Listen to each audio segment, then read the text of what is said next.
Na última quarta-feira, o Copom, nosso Comitê de Política Monetária, fez o segundo corte na taxa Selic nesse ano, levando a taxa para o patamar de 12,75. Nós tivemos dois cortes de 0,5% e já temos praticamente mais um corte de 0,5% encomendado. Ao mesmo tempo, o Fed, o Banco Central Americano, manteve a Fed Funds Rate, a taxa equivalente à nossa Selic, na banda entre 5,25 e 5,5. Porém, apesar da manutenção da taxa, eles comunicaram que devem fazer uma nova elevação para o final do ano e que essa taxa deve ficar higher for longer, ou seja, mais alta por mais tempo. Diante disso, o mercado ele começa a reprecificar o preço dos ativos. E o que vimos aqui no Brasil foram ativos de risco reagindo com queda de preços. Então, nesse vídeo da série Verde FIS, o número 16, falaremos sobre o impacto dessas decisões de política monetária, tanto aqui quanto lá fora, e também vamos atualizar o que está acontecendo com a carteira.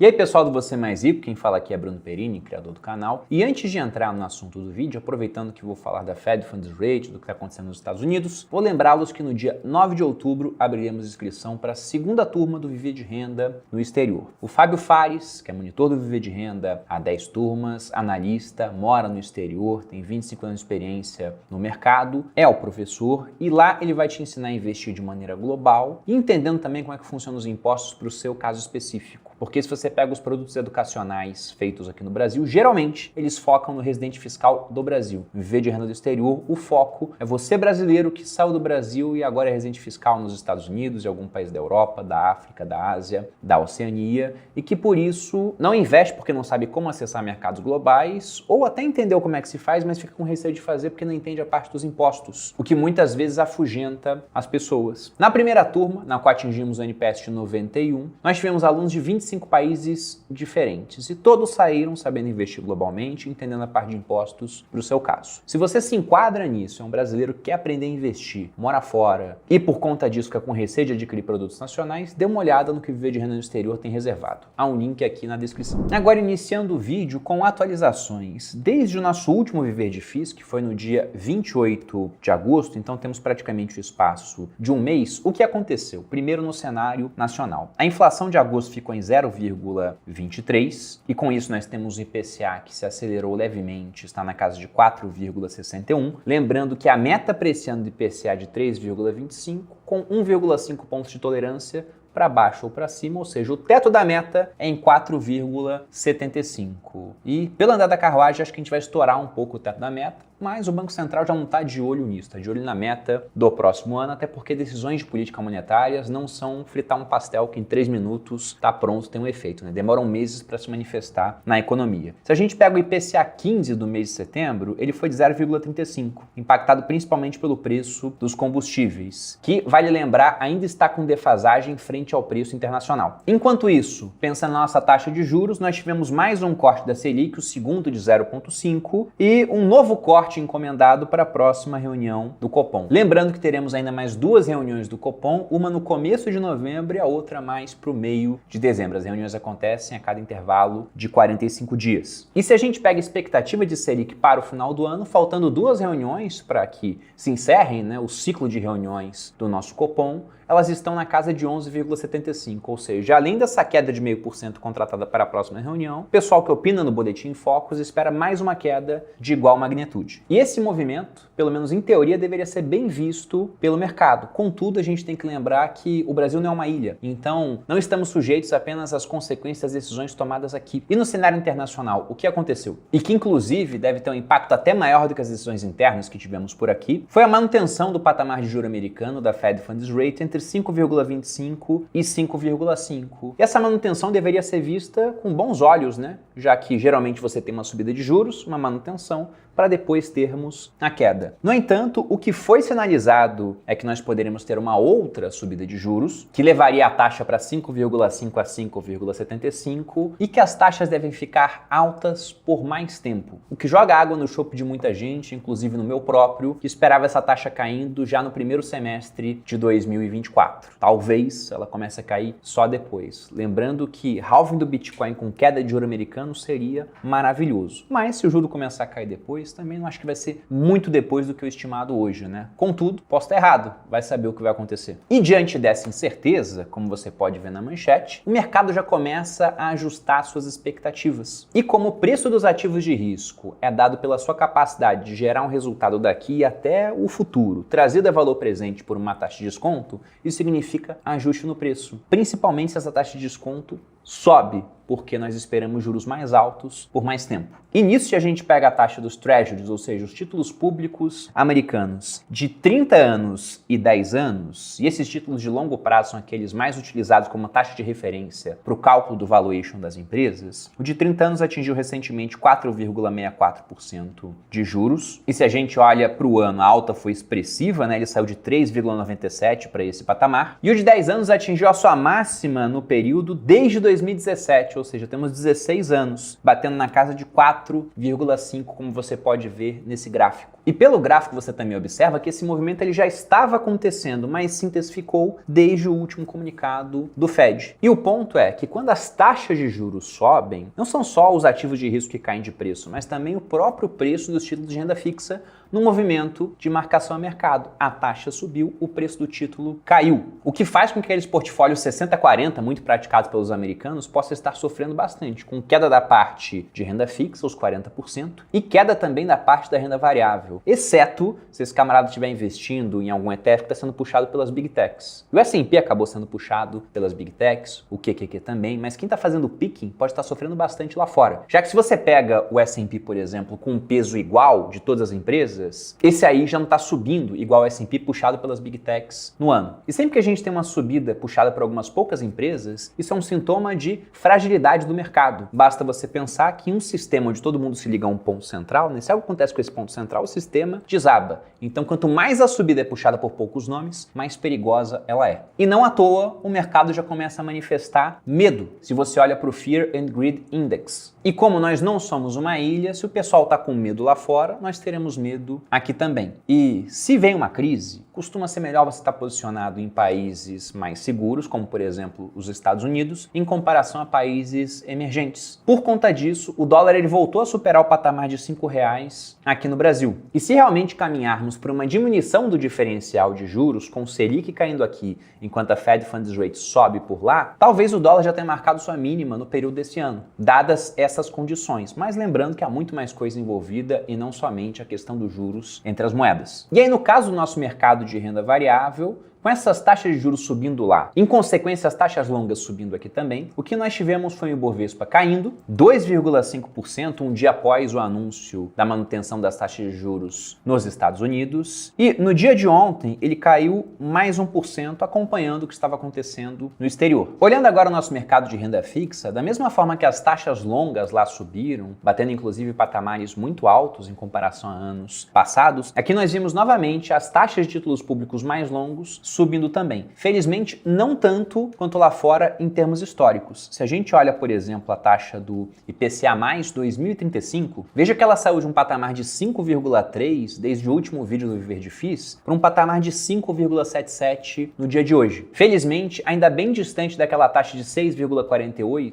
felizmente ou infelizmente, depende de como você encara isso, que nós vimos em março deste ano. E se a gente olha o Tesouro IPCA mais 2045, eu não sei como é que vai estar no momento que você assistir esse vídeo, porque ele varia mesmo dentro do dia, mas de manhã ele estava pagando novamente acima de 6% mais de IPCA, que costuma ser uma marca onde muita gente vai lá e raspa o tacho, né? Seguradoras, por exemplo, eu sei que costumam fazer isso, já que esse tipo de título bate a sua taxa atuarial, aquilo que eles precisam ter em termos de rentabilidade. Até por isso, às vezes o título bate 6 e pouquinho, já cai para baixo de 5 novamente, com volume comprador surgindo. Então por isso que eu falo que eu não sei quanto vai estar a taxa. E bom, qual a importância dessa taxa? Eu já falei várias vezes que quando a taxa de juros longa sobe, isso prejudica o preço dos ativos de risco e até o preço dos próprios títulos de renda fixa. Mas há um modelo que eu já utilizei em outros vídeos da série Viver Difícil, que vai mostrar como essa taxa mexe com o preço, que é o chamado modelo de Gordon. No modelo de Gordon nós temos a seguinte fórmula. O preço é igual ao dividendo pago nos últimos 12 meses, dividido por uma taxa de desconto menos o crescimento que nós esperamos para esse dividendo. E essa variável K, essa taxa de desconto, ela vai mudar de acordo com a pessoa que está analisando. Mas para isso eu vou pegar a taxa do IPCA mais 2035 e vou embutir sobre ela um prêmio de risco, porque afinal de contas, no Tesouro IPCA 2035 você tem liquidez diária, você tem a garantia de recompra do Tesouro, então é extremamente líquido. E além disso, a garantia é muito forte, né? Você está emprestando o seu dinheiro para aquele que é dono da máquina de imprimir dinheiro, também é dono do cacetete, pode bater nas pessoas para aumentar o imposto, ou criar mais impostos, emitir mais dívida para pagar a dívida que está para vencer. E para ficar mais claro como é que a gente faz isso, eu vou colocar aqui uma planilha sumária, simplesmente para automatizar essa conta. Acompanhe comigo aqui na tela. Essa planilha aqui, que como eu disse, ela só automatizou aquela conta, tá com dados do XPML hoje, e a taxa do Tesouro IPCA mais 2035 é aquela que eu falei de um mês atrás, 5,3. Agora a taxa está quanto, Thales? 5,77. Então vou substituir essa taxa e veja que eu coloquei também um prêmio de risco de 2%, por conta de questão de liquidez, também de volatilidade, né? Esse tipo de coisa. Volatilidade até nem tanto, porque o Tesouro IPCA mais 2035 varia mais. Só que eu vou dar esse prêmio de risco para fundo imobiliário, porque como você tem mais risco, você tem que ter um recebimento maior. Por isso a taxa de desconto, ela deve ser maior. Quanto à taxa de crescimento, eu vou deixar ela em 0, até porque o que me interessa aqui não é esse preço justo, mas sim a variação do preço justo, mostrando como o crescimento desta taxa, a do Tesouro IPCA mais 2035, mexe com o preço desse título, trazendo para baixo, já que é o denominador da nossa conta. E a taxa estava em 5,3, agora está em 5,77. Fique de olho aqui, ó, na célula do 139,73. Dei o Enter, veja que o preço justo foi para 131,27. Ou seja, quando a taxa de juros sobe, não é só o preço do título que cai, mas também o preço dos ativos de risco. E guarde essa informação, porque ela vai ser utilizada novamente no final desse vídeo, para decidir se eu vou fazer compras a mais nesse vídeo ou não, só manter a minha carteira. E para olhar como é que está a minha carteira, antes de tomar essa decisão, eu vou mostrar aqui o MyProfit, o programa que eu uso para consolidar os meus ativos e também declarar o imposto de renda, que foi criado inclusive por um aluno meu da turma 10 do Viver de Renda, o Rodrigo Poveron, e nós temos uma parceria, você pode assinar o MyProfit para te ajudar a consolidar suas operações de renda variável, renda fixa, tanto aqui no Brasil quanto no exterior, também criptomoedas, tudo em uma única plataforma, de maneira inclusive automática, se você vai lá e linka a corretora que você utiliza,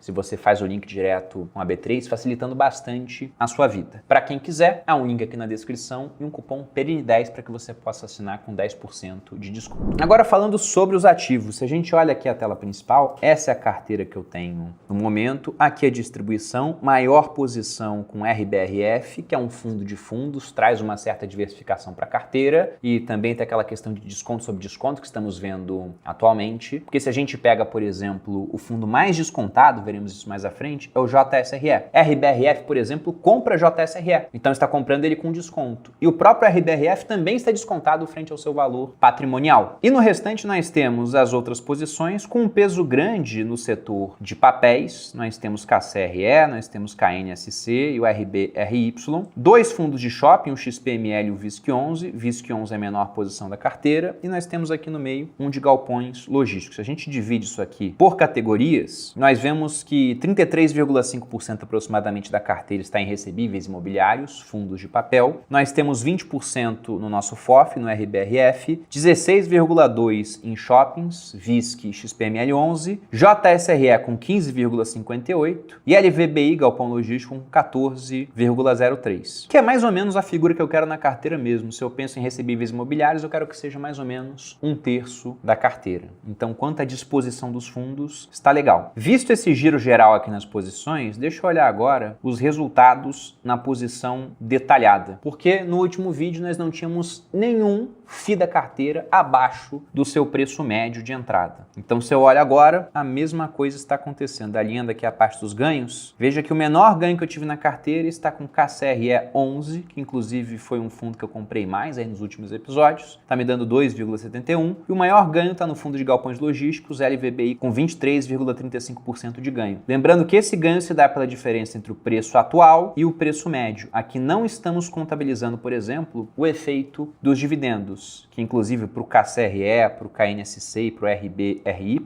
que são os últimos aqui em termos de rentabilidade, são os maiores, porque fundos de papel costumam pagar dividendos maiores do que os fundos de tijolo. Agora, se eu for para olhar a rentabilidade com dividendos, na aba minha rentabilidade por padrão, no caso da carteira que tem mais de 12 meses, é esse o período que está à mostra, então veja que em 12 meses a carteira deu 13,88, em comparação com o IFIX, que rendeu 7,02. Lembrando que, como é uma carteira que só tem fundos imobiliários, o melhor benchmark de comparação é o IFIX. Mas, se a gente quiser comparar com o Ibovespa, está dando muito mais, com o CDI também está ganhando, e com a inflação, aí é o mínimo, né? Porque os seus investimentos têm que ganhar da inflação. No entanto, eu vou mudar isso aqui. Eu vou olhar primeiro no ano atual, ou seja, no ano atual, ao invés de voltar 12 meses e pegar desde o ano passado, nós vamos pegar apenas de janeiro até agora. Veja que o resultado da carteira, nessa janela mais curta, está maior, porque no ano passado, se a gente contabiliza os meses de diferença, né, para chegar em 12 meses, não tivemos um bom desempenho inicial. A carteira estava meio que parada em comparação a agora, então diluiu o resultado. Só nesse ano a gente está com uma subida de 20,18 contra 9,55 do CDI, 11,63 do IFIX e 4,06 do Ibovespa. E se eu olho desde o começo, aí nós pegamos desde o começo da carteira, em junho de 2022, até agora. Um intervalo de mais ou menos 15 meses. O que nós temos é um desempenho de 29,89 contra 14,5, arredondando aqui o IFIX, então praticamente 200% do IFIX. O CDI está em 16,7. Também apanhando bastante da carteira, o Ibovespa em 15,88. Ou seja, até o momento estamos fazendo um trabalho bom de alocação de recursos escassos em fundos imobiliários, tendo em vista que estamos batendo os 3 índices. Se a gente olha aqui em termos de desempenho, veja que tivemos uma caminhada oscilante, né? Com períodos de baixa até prolongados, isso aqui puxou a rentabilidade da carteira para baixo em intervalo de 12 meses, e depois uma forte subida, seguida agora por uma certa estabilização. E se a gente continua descendo aqui nós vemos proventos do patrimônio, mas essa parte aqui é interessante, porque nesse intervalo de tempo, de junho de 2022 até setembro deste ano, nós tivemos apenas 4 meses negativos, sendo que alguns foram muito leves. Outubro foi muito leve, setembro agora está sendo leve. Apesar das movimentações mais intensas no mercado de ações, o IFIX ele ficou resiliente, a carteira com isso também. De mês forte de queda, a gente tem aqui, por exemplo, novembro. Aí pesou bastante. Quase 7% de queda para fundo imobiliário é muita coisa. E o interessante é comparar sempre a carteira com o benchmark. Enquanto tivemos 4 meses negativos, o IFIX teve 5. E em vários momentos, quando o IFIX subiu, a gente subiu mais. E quando o IFIX caiu, a gente caiu menos. O que realmente gera alfa, né? Porque se o IFIX sobe, você sobe o dobro, mas quando ele cai, você cai o dobro, você é só mais volátil. Agora, se quando ele sobe, você sobe 10% a mais. E quando ele cai, você cai 5% a menos, poxa, você sobe mais quando ele sobe e cai menos quando ele cai. Ao longo do tempo fazendo isso, você tende a criar um diferencial de rentabilidade. E indo aqui para a parte dos proventos, que é o que interessa a muita gente quando falamos de fundos imobiliários. Afinal, eles são obrigados a pagar proventos dentro do semestre, distribuir 95% do resultado. A maioria faz isso de maneira mensal, vai pagando uma parte. Se a gente olha o período também desde o começo, veja que nós temos o valor absoluto subindo bastante à medida que a carteira foi pagando mais. E temos aqui um yield on cost. Se a gente pega no final do período em 0,85. Lembrando que esse yield on cost de 0,85, o que ele representa? O quanto eu estou ganhando de dividendos comparado ao preço médio da minha carteira. Bom, vista essa passagem geral aqui na carteira, será que vale a pena comprar algum fundo da carteira? Ou um fundo novo? Eu dei uma olhada em nomes novos, mas nada assim me atraiu muito, achei muito apetitoso no momento. Eu fui olhar os nomes antigos que temos na carteira, aqueles que estão abaixo do seu valor patrimonial. Inclusive na ordem, o que tem o maior desconto é o nosso fundo de lajes corporativas, o JSRE, está hoje avaliado a 0,69 do seu valor patrimonial. Depois disso, nós temos o KCRE, que já representa sozinho quase 15% da carteira, então já comprei algumas vezes, continua com desconto de 8% para o seu valor patrimonial, mas não pretendo fazer novas compras dele. Temos o RBRF, nosso fundo de fundos, que é 20% da carteira, também acho que está num patamar interessante. Continua com desconto bom também, 0,93. Lembrando que eu comprei ele com desconto, ele está comprando outros fundos de tijolo com desconto. E o menor desconto de todos é do XPML, que era um fundo que ele estava acima do seu valor patrimonial, mas passou por uma reavaliação da sua carteira de ativos. E os ativos foram reprecificados para cima, de maneira que agora ele está com um leve desconto sobre o seu valor patrimonial. patrimonial. Mas eu acabei de participar de uma subscrição desse fundo, ele está com muito dinheiro em caixa, mais de 20% do seu valor patrimonial, e eu estou curioso para ver como é que eles vão investir esses ativos. Então, por hora, também não vou comprar. Eu confesso que minha mão coçou para comprar ou o JSRE por conta desse desconto, ou um pouquinho do RBRF, embora já seja 20% da carteira, porque é um fundo de fundos, né? Então ele vai ter uma certa diversificação, mas principalmente o JSRE.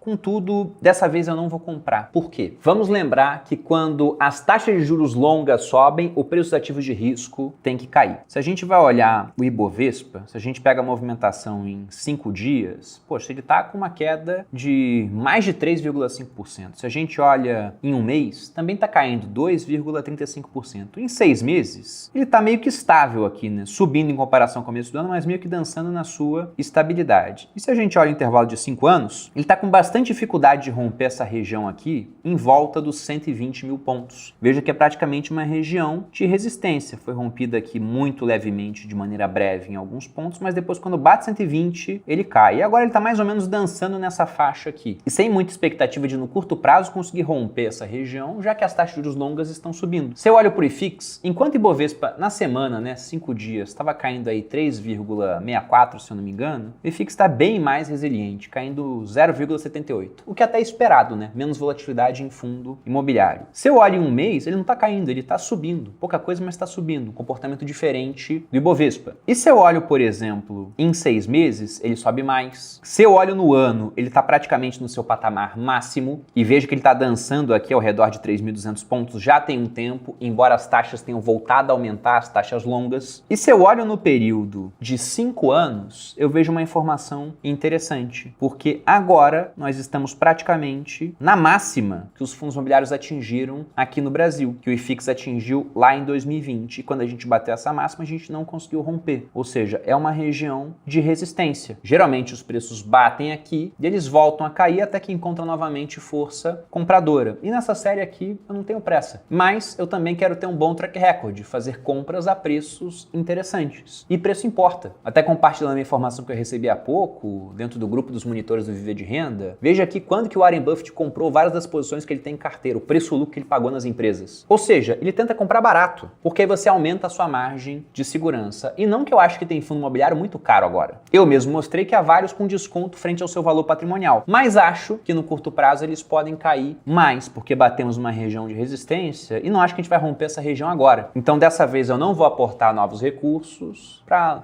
num próximo episódio, muito possivelmente, poder comprar os fundos que eu gosto a preços mais baixos. Da minha parte é isso, eu fico por aqui e peço também a sua colaboração. Se você tiver algum fundo imobiliário que você acha interessante, deixa aqui nos comentários, porque faz tempo que eu não incluo um nome novo na carteira. E é sempre interessante estar atrás de oportunidades diferentes. Quem sabe o fundo que você comentar aqui eu não dou uma olhada e talvez coloque no meu portfólio. Assim como vocês aprendem comigo, eu também sempre aprendo quando eu paro para ler os comentários de vocês. Alguns são extremamente lamentáveis, mas outros são muito bons. Se você gostou, dê seu like, se inscreva aqui no Você Mais Rico, me siga nas redes sociais. Um grande abraço e até a próxima.